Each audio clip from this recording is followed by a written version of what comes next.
It's an uphill climb every day. If not every day, then every other, a battle waged in whispers. You are enough. You are enough. You are enough. My reflection listens, sometimes nods in agreement, sometimes looks away. I know I need to find a love for my body that does not feel like defiance. Like a fig splitting open under the sun, too full of sweetness to hold itself together, but I am trying. Every day I am trying to love myself in all my stages, the bloom, the bruises, the overripe sweetness of a body that has carried so much, but still refuses to be discarded. Words have power.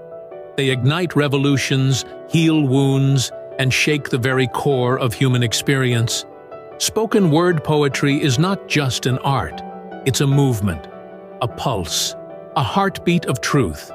It's where passion meets performance, where voices rise unapologetically to tell stories that must be heard. This is the rhythm of raw expression. This is Poetry in Motion with LadyK.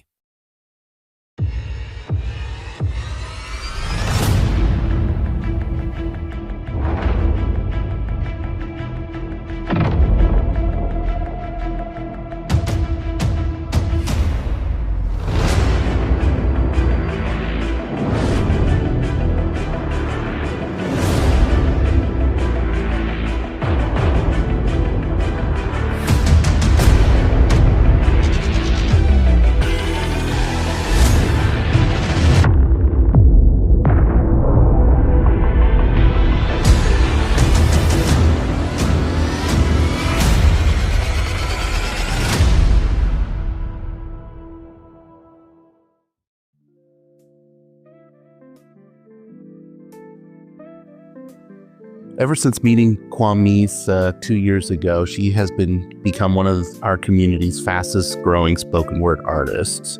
From the time that I first saw her at the Fresno Slam to where she is now as the Loudmouth Grand Slam champion, her growth has been absolutely incredible. Has presented me with two sides of an imperfect coin. I oftentimes get asked why I don't like love poems. And my response is that the portraits of love that have been presented don't allow me to paint them with a brushstroke color in shades of valor, but rather in a more honest hue of villain. She threw herself in the fire pretty early on by going to the Women of the World Poetry Slam within her first year of being a spoken word artist. And since then, she has been traveling, competing, and devoting her time and energy to this craft. And it goes to show that her work has paid off over these past couple of years. Hello, everybody. I'd like to welcome you to Poetic Minds, our very first show. I'd like to introduce my first guest, Brian. Thank you so much for being here. How are you doing today? Hey, Cornice. I am doing fabulous. Thank you. Every time I get the opportunity to talk with her and talk about the various events that she has coming up or the different projects that she's working on, it seems like she comes up with something new every other week. She was never overweight, just weighed down by someone else's idea of beauty, a European ghost whispering that her curves were curses, that her worth was measured by what she could disappear into, and yet here I stood, unapologetic, round and radiant, loving myself in ways she never could. Maybe that's what stung the most, that I dared to cherish what she had spent a lifetime trying to erase. That I let my body exist without war, but some days the war is violent. Some days the mirror is cruel and I trace the outlines of my body. So I'm very excited about having her return to the Loudmouth Slam team for the 2025 year. I'm excited to see what opportunities or what goals that we can accomplish over these next few months when we return to Portland for the Bigfoot Poetry Festival, when we travel all across California for various regional competitions. And I truly believe that she is one of the best representations of slam and spoken word that the Central Valley has to offer, and I'm excited to see again, where that growth continues for her. Again, she's only been doing spoken word for just a couple of years, but she's already established herself as one of our community's cornerstone performers.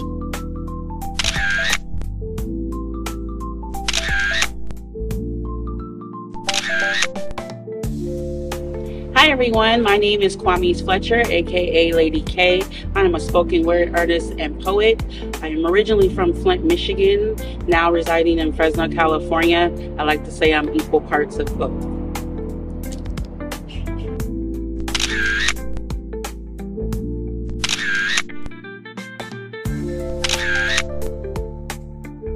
My love of poetry has always been there since I was a kid.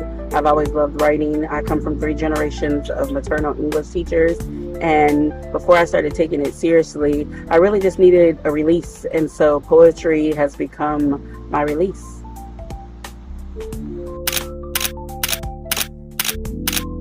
After months and months of incessant badgering from my good friend Feather the Wise, I finally decided to take this poetry thing seriously, and LadyK was born. I jumped into my very first slam not even knowing what that was, and I had the time of my life. And ever since then, it's been nothing but history and good times, and poetry has been the release that I always knew that I needed.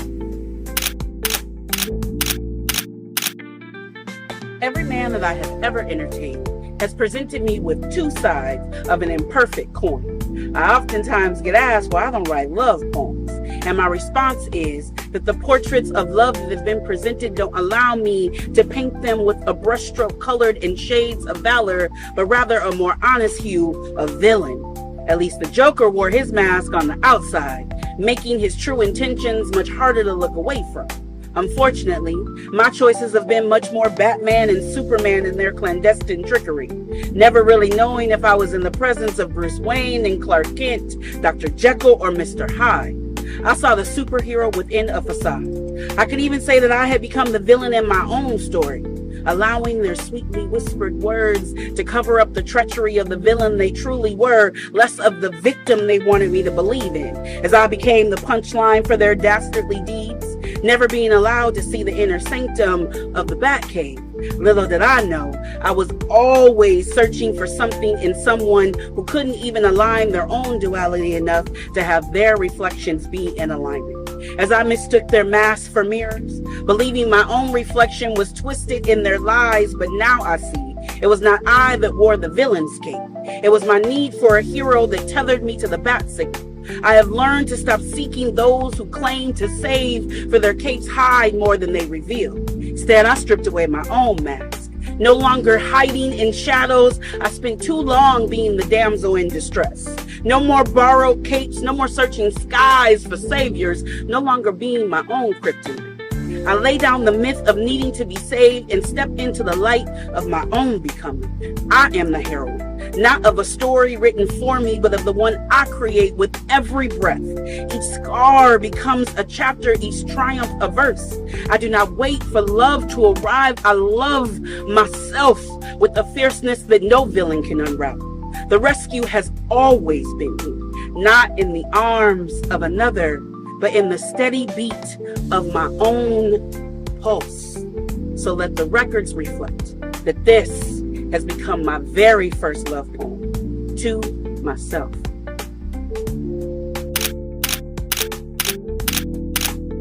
I was at a very dark place mentally and emotionally, and what I realized is once I finally got out of my own way and allowed the gift that God had given me to be used, ever since then, it seems like I've been able to walk in my purpose, and my steps have been ordered.